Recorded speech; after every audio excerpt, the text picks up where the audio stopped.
Bueno, segunda parte de manejo de vía aérea. Ya hablamos de algunas definiciones preliminares.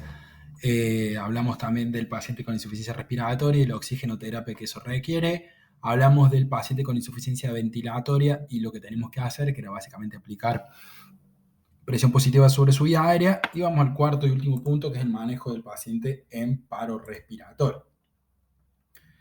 Recordemos que el paro respiratorio es el grado máximo de insuficiencia ventilatoria más menos respiratoria, en el cual hay una ausencia del esfuerzo ventilatorio, sí o sí con pérdida de la conciencia, pero con presencia de pulso. Acuérdense que si tenemos pulso, no hay paro cardíaco, pero sí puede haber paro respiratorio. Cuando tenemos ausencia de pulso, hay paro cardíaco y hay paro respiratorio sí o sí. Y hablamos de paro cardiorrespiratorio.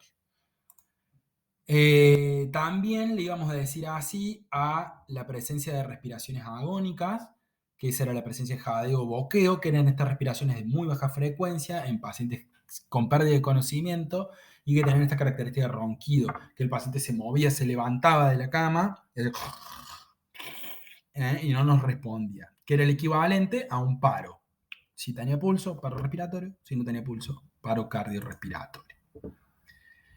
¿Qué tenemos entonces que hacer ante un paciente que sospechamos un paro respiratorio? Y de vuelta, ¿en quiénes sospechamos paro respiratorio? En los que tienen ausencia de esfuerzo ventilatorio, más pérdida de la conciencia, o que tienen respiración agónica con jadeo o boqueo, pero que tienen pulso. Lo primero tenemos que detectar esas características, ¿no? La pérdida del conocimiento, la presencia de pulso, la falta de ventilación. O bien que esa ventilación sea una respiración de jadeo o boqueo. Reconocido eso, segundo paso es pedir ayuda, porque si nosotros vamos a empezar a ayudar a ese paciente, necesitamos después a alguien que nos ayude a nosotros. Y es fundamental, siempre teniendo en cuenta que la escena en donde estamos es segura, ¿no? Que no está todo prendido fuego y demás, porque si no, no me meto ni loco.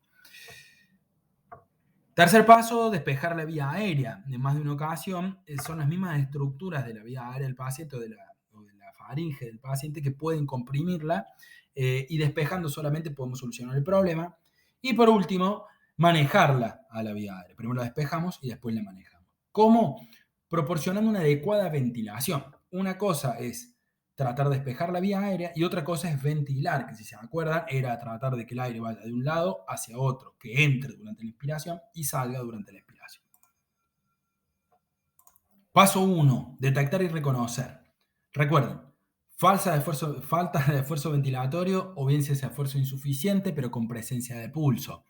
¿Qué hacemos ante un paciente que, por ejemplo, pierde el conocimiento? Decimos, está en paro respiratorio y no, primero nos acercamos. Si la escena es segura, no hay un perro que nos esté mirando con ganas de comernos, no hay un pozo de 1000 metros que nos separa entre el paciente y nosotros, no está todo prendido fuego, no hay derrame de, no sé, líquido radioactivo, o no esté, por ejemplo, en un ambiente con COVID.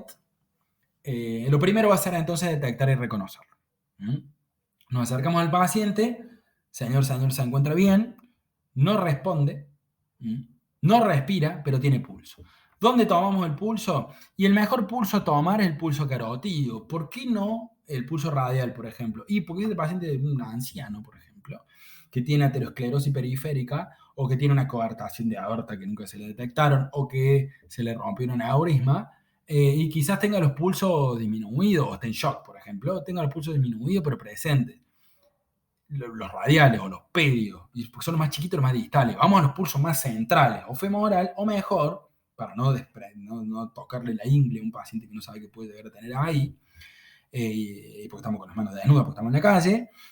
Lo mejor va a ser el pulso carotídeo. El pulso carotídeo con 2 o 3 dedos, ahí muestra 2, por lo general son 3. Nos paramos sobre la tráquea del paciente, mejor sobre el cartílago tiroides, sobre la nuez de Adán, que es muy fácil de reconocer, y de ahí nos vamos desplazando hacia la derecha o hacia la izquierda hasta que nos topamos con el esternocleidomastoideo. Entre el cartílago tiroides y el esternocleidomastoideo está el pulso. Si no está ahí el pulso carotídeo, podemos llegar a probar del otro lado, pero si no está, y el pulso se palpa al toque, y tenemos 10 segundos para palpar el pulso. Si pasa ese tiempo, consideramos que no tiene pulso, pedimos ayuda e iniciamos las compresiones. Si tiene pulso, ese paciente está en paro respiratorio, o sea que tendríamos que actuar y manejar sobre la vía aérea. no sobre el tórax, no sobre las compresiones, sí sobre la vía aérea. ¿Dónde palpamos el pulso entonces? Carotidio, nos paramos en la nuez de Adán, en el cartílago tiroides, nos desplazamos hacia la derecha o hacia la izquierda hasta que nos topamos con el haz external del esternocleidomastoideo. Entre el cartílago y el haz tiene que estar el pulso. No lo sentimos, está en paro cardíaco, comprimimos el tórax. Lo sentimos, está en paro respiratorio, manejamos la vía aérea. Segundo paso, pedimos ayuda. Si estamos solos, lo primero va a ser llamar al servicio de emergencia. Córdoba 2023, o llamamos al 911, que de ahí nos van a saber derivar, o al 107, que es el servicio municipal de traslados y de atención en la vía pública. Pero ¿qué pasa si este paciente está dentro del domicilio? Y el 107 nos van a decir, no, vas a tener que llamar a tal o cual, lo que sea. 911 es lo más fácil de acordarse, porque ahí nos van a ir derivando. Eventualmente la policía, el 101, y los bomberos, el 100. Recuerden, esto es acá en Córdoba, provincia de Córdoba. Y si estamos solos, no nos vamos a buscar y tenemos el celular. Hoy, 2023, si no tenés celular, estás out. Pero en el celular marcamos 911 y con el altavoz. Porque si nosotros perdemos el pulso, esto siempre palpando con una mano el pulso, si deja de tener pulso, vamos a tener que empezar a comprimir, y si estamos solos, tenemos que pedir ayuda al toque y vamos a tener que empezar a comprimir. Para no perder tiempo, ponemos el altavoz y vamos hablando a medida que hacemos otra cosa. Eso es si somos solamente nosotros. Pero si tenemos otra persona al lado, la miramos a los ojos, le decimos, por favor, llama al 911 y contale la situación, y vos te quedas al lado del paciente. Hay que tratar de evitar el irse a otro lado y quedarse siempre al lado del paciente. Primer paso entonces, como dijimos, detectar y reconocer. Segundo paso, pedir ayuda. Tercer paso, que complementa a los dos primeros. ¿Sí? Terminar de reconocer. Agitamos los hombros, señor, se encuentra bien, voz alta, y le movemos los hombros. Seamos claros, no es que vayan a decir, hey. No, señor, se encuentra bien, no responde. Llamar al 911. Acá dice, y tráeme un DEA, que es desfibrilador externo automático. Por las dudas, este paciente entra en paro cardíaco y necesitemos electricidad. Pero al mismo tiempo vamos a hacer dos cosas. O sea, llamamos, señor, se encuentra bien, reconocemos que el paciente no responde, pedimos ayuda y ahí vemos, ¿tiene pulso? Sí, tiene pulso. ¿Tiene ventilaciones? No, no ventila. Entonces tenemos que hacer cosas. ¿Qué es lo primero que vamos a hacer? Despejar la vía aérea. Como dijimos, hay ciertas estructuras supraglóticas la decimos por encima de la glotis, que pueden comprimir la vía aérea y pueden obstruir el pasaje de aire desde afuera hacia adentro. ¿Cuáles son esas estructuras? El paladar blando y el más importante, que es la base de la lengua. Cuando nosotros perdemos el conocimiento, la base de la lengua es el principal obstructor, digamos, de la vía aérea, que empuja el epiglotis hacia abajo y nos tapa básicamente la vía aérea, por lo cual tenemos dos maniobras para despejar esa vía aérea. Una es la elevación del mentón, que esta se hace con 2 o 3 dedos debajo de la pera del paciente, una mano en la frente y tirando la frente hacia atrás y levantando la pera. De esa manera, la lengua se adelanta, digamos, y la base de la lengua despeja la vía aérea. Pero ¿qué pasa si este paciente tuvo un traumatismo de Raki? Bueno, si nosotros hacemos esto y capaz que lo que podemos hacer es, hacemos esto y le terminamos de cortar la médula y le damos un síndrome medular si tuvo un traumatismo Raki medular de C6, por ejemplo, ¿no? De la sexta vértebra cervical. Entonces, evitar esto en aquellos que tienen fijación de la columna, porque no vamos a poder hacerlo, o en aquellos que tienen un traumatismo raquimedular, o que sabemos que tiene una subluxación de la atlantoxoidea, como pasa en artritis reumatoidea, qué sé yo. Pero sí tiene un traumatismo, que es lo más importante. ¿Qué hacemos en esos casos? Hacemos lo que se llama subluxación mandibular. Nos ponemos 3 dedos en el gonion y lo tiramos hacia adelante. ¿Sí? De los dos lados, ¿no? 3 dedos de un lado, 3 dedos del otro, y lo tiramos hacia adelante, la subluxamos. Lo vemos como cara como balcón. Le ponemos la pera para adelante. Esto lo podemos ver eventualmente en alguna parte práctica. Si con esto no alcanza y el paciente sigue sin ventilar, y no podemos despejar adecuadamente la vía aérea, podemos utilizar lo que llaman dispositivos de apertura. Hay dos grandes dispositivos de apertura. Uno es la cánula orofaringea o cánula de Mayo y el otro es la cánula nasofaringea. La cánula orofaringea tiene esta forma como de C, que entra por la boca y lo que hace, fíjense cómo empuja la lengua hacia adelante. Acá no se ve bien, pero dentro de la cánula orofaringea hay un hueco que va a permitir que pase aire corriendo el piso de la boca. Fíjense que hay muchos tamaños, depende del tamaño de que tengamos estimado del paciente. Esto nos va a ayudar a que despejen la lengua, perdón, que despejen la vía aérea corriendo la lengua hacia adelante y generando un huequito por detrás de la lengua. Ojo con pacientes que estén conscientes, porque lo que podemos hacer con esto directamente les vamos a inducir el vómito, o sea que van a vomitar, se van a aspirar o lo van a escupir, no te van a querer hablar. Entonces esto es para pacientes inconscientes o sin reflejo nauseoso. ¿Qué hacemos con el paciente que está consciente o parcialmente consciente? No estaría en paro respiratorio, ¿no? Pero en un paciente consciente que queremos despejar la vía aérea, que le hicimos las maniobras de elevación del mentón o subluxación mandibular, siguen sin ventilar bien porque están obstruidos por la lengua, pero están conscientes, todavía no perdieron el conocimiento.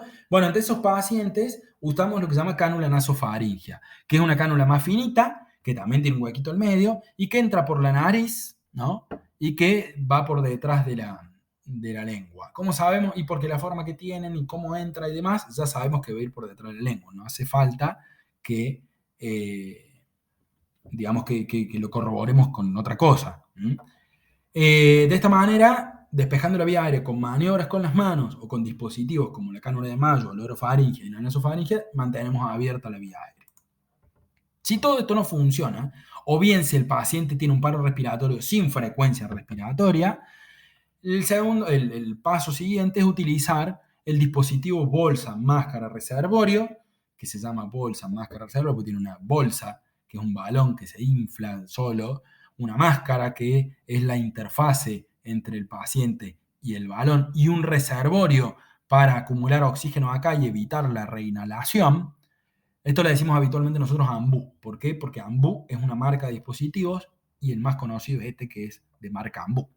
Fíjense que tiene una toma de oxígeno por acá. Esto obviamente no sirve si no tiene aporte de oxígeno. Ponemos oxígeno por acá. Esto va a ser oxígeno al 100% porque va a sacar todo el dióxido de carbono hacia afuera.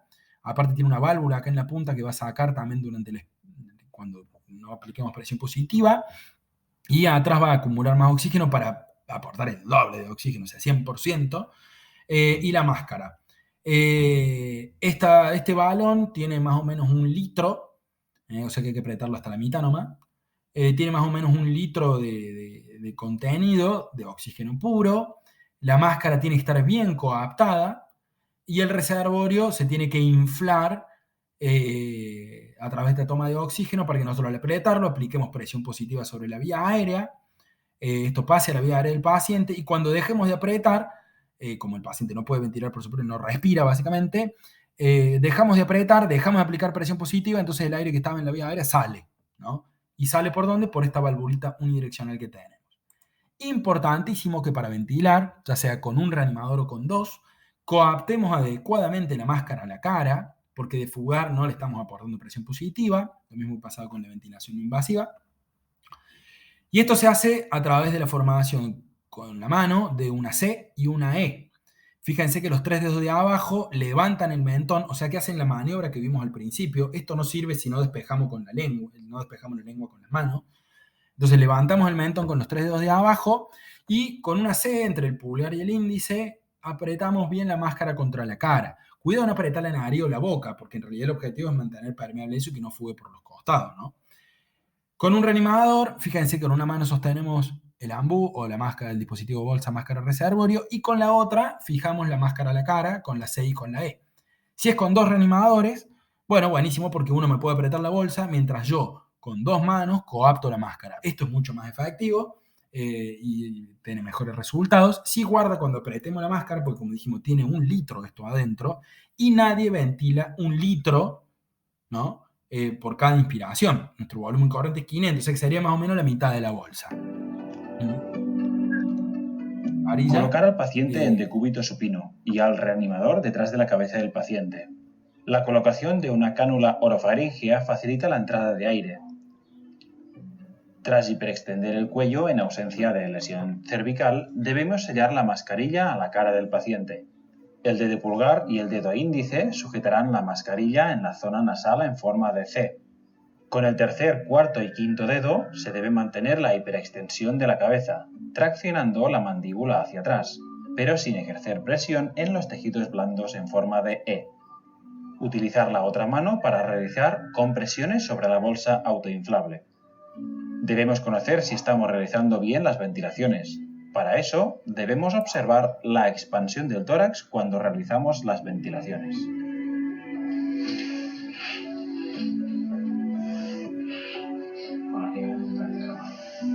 Si no expande el tórax, son ventilaciones inefectivas, no sirven. Selle mitad de bolsa.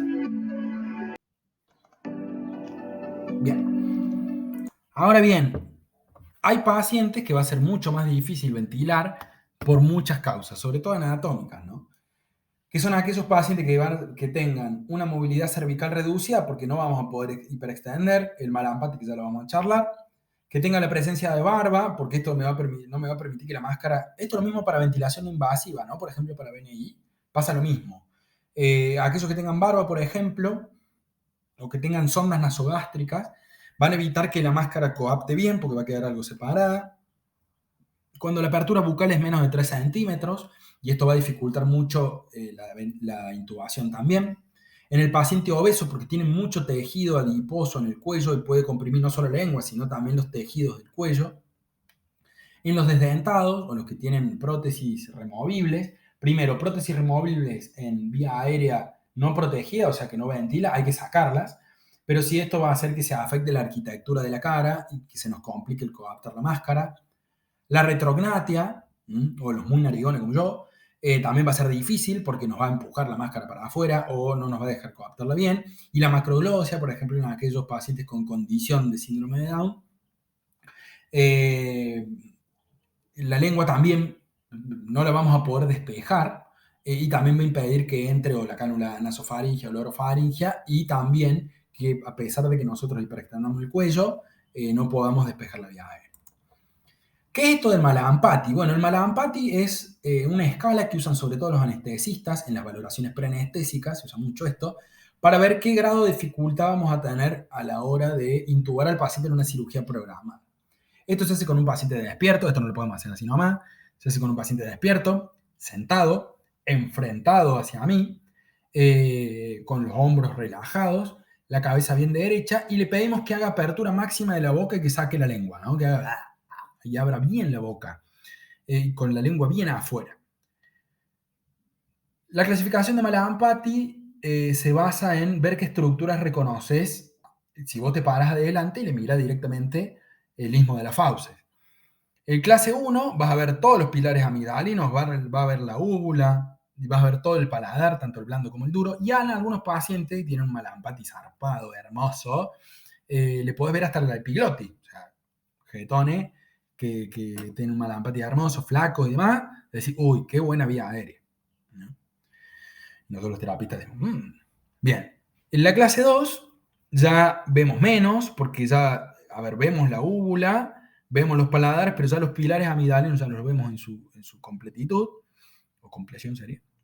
La clase 3 ya la úvula casi no se ve, vemos solamente la base, y en el clase 4 no vemos nada, vemos solamente el paladar duro. Bien, a medida que aumentamos el Mallampati, es un paciente más difícil de ventilar y eventualmente un paciente más difícil de intubar. Porque sí, a pesar de la ventilación bolsa máscara reservorio, no podemos... un paro respiratorio se maneja con el AMBU. Si somos avesados y la tenemos clara y tenemos experiencia en esto es un procedimiento, no lo hace cualquiera. La intubación orotraqueal no es para cualquiera. La hacemos solamente los que tenemos experiencia en esto. Y el que no tiene experiencia, con un AMBU es suficiente. ¿Hasta cuándo va a ser suficiente? Y hasta que llegue alguien, ¿no? Que sepa intubar, que tenga el tubo orotraqueal, que tenga la experiencia, que tenga un laringoscopio y que me lo pueda intubar al paciente para trasladarlo al otro lado. Si no viene nunca ese paciente, o porque no lo llamamos, por eso primero reconocer, después pedir ayuda para que venga este tipo, asistirme, porque yo no sé intubar, Sí sé ventilar, eso lo tenemos que saber hacer todos. Ventilar, sí.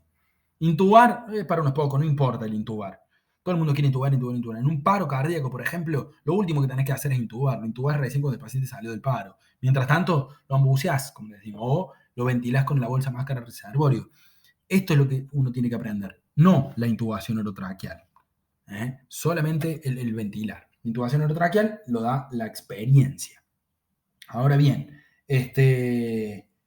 si nosotros no pedimos ayuda, no viene nadie, nunca vamos a poder resolver el cuadro. La intubación orotraqueal va a requerir no solamente de experiencia, que, les repito, no es para todos, sino que además va a requerir elementos. ¿Qué elementos? Un tubo orotraqueal por un lado y un laringoscopio por otro. El laringoscopio es ese aparatito que tenés ahí a la izquierda. El laringoscopio tiene una base que tiene una pila, ¿no? Y tiene una valva que está acá arriba, que es lo que nos permite correr la lengua. Vamos a ver bien dónde se pone esa valva.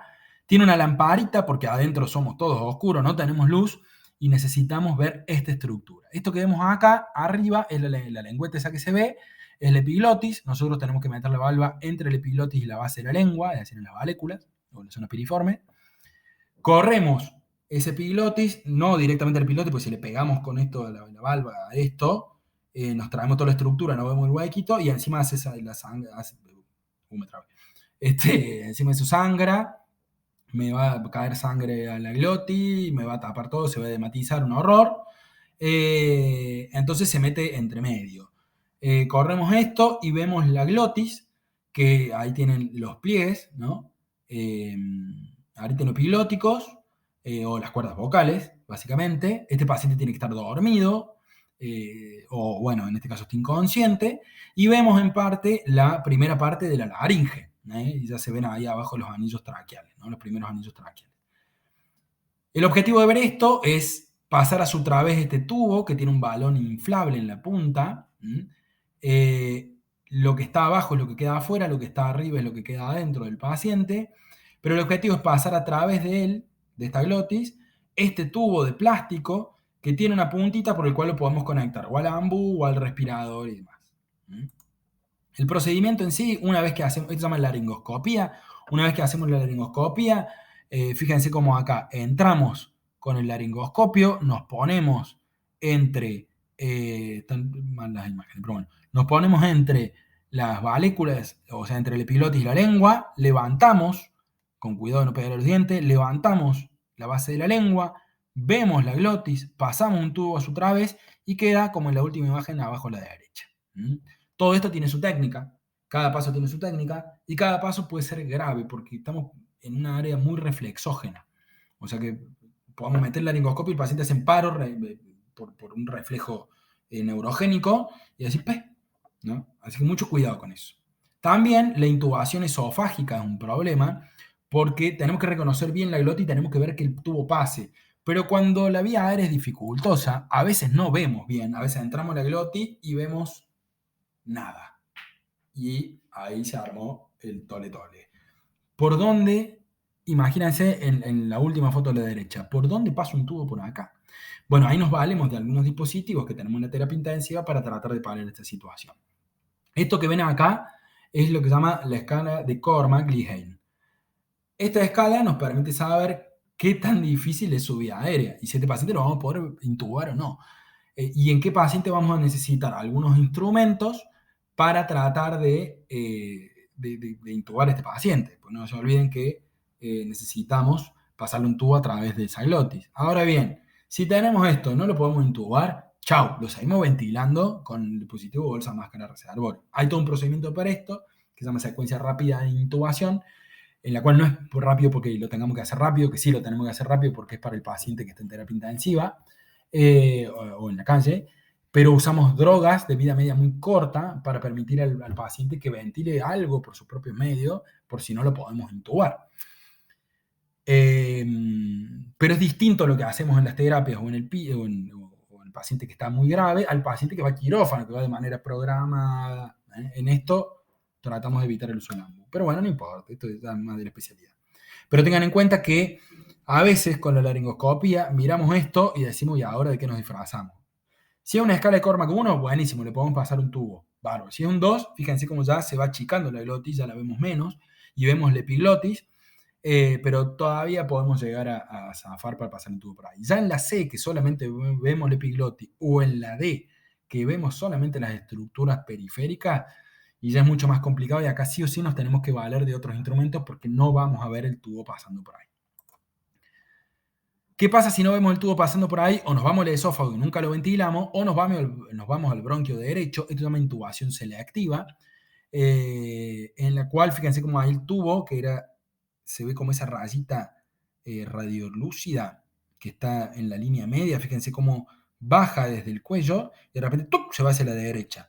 ¿Y por qué pasa esto? Y recuerden, porque el bronquio derecho era como la señal de fierita, pero apunta para abajo. Recuerden que es más corto, es más vertical, es más grueso, y por lo general es el primer lugar al que se va cuando nosotros pasamos derecho en tubo. Es más difícil ventilar selectivamente el izquierdo. ¿Qué hacemos entonces una vez que este paciente lo intubamos, como la imagen de acá abajo? Auscultamos, le pedimos a alguien que nos ausculte.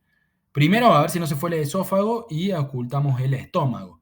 Si nosotros inflamos con el ambú, o sea, está en el tubo puesto, le conectamos el ambú, le metemos un volumen corriente de la mitad de la bolsa, y el que está ocultando el estómago siente y te ve y dice, che, mira, no está en el estómago. ¿Qué hacemos? Sacamos ese tubo, porque si no este paciente le estamos dando vía libre a que se broncoaspire, ¿no? Sacamos ese tubo, lo tiramos, porque necesitamos un tubo estéril, y seguimos ventilando con el dispositivo bolsa máscara reservorio. ¿Y para qué seguimos ventilando con eso? Y para llevar la curva de saturación de la hemoglobina lo más alto que se pueda y llevarlo de vuelta cerca del 100%, porque el paciente está en apnea, ¿no? No respira. Si oculta el estómago y no está en el estómago, primero va a ocultar la base derecha. Si oculta la base derecha, va a escuchar murmullo vesicular y va a decir, che, ventila de este lado. Perfecto. Ahora ocultame la base izquierda. Si la base izquierda no ventila, pero la base derecha sí, y quiere decir que el tubo se metió en el bronquio derecho. Entonces lo que hay que hacer en este caso es desinflar este baloncito que teníamos en la punta del tubo, retiramos el tubo unos centímetros, volvemos a inflar el balón y le pedimos que escuche de vuelta. Che, sigue sin ventilar. Y o lo tenemos que retirar más, o el paciente se atelectació totalmente de un lado porque no lo ventilamos. Pero si lo escucha, bueno, ya nos quedamos conformes. Y después nos vamos a los ápices. Ápice derecho, ventila. Ápice izquierdo, che, no ventila. Bueno, lo retiramos un poquito más. Y así. Esta es la forma máxima del tratamiento del paro respiratorio.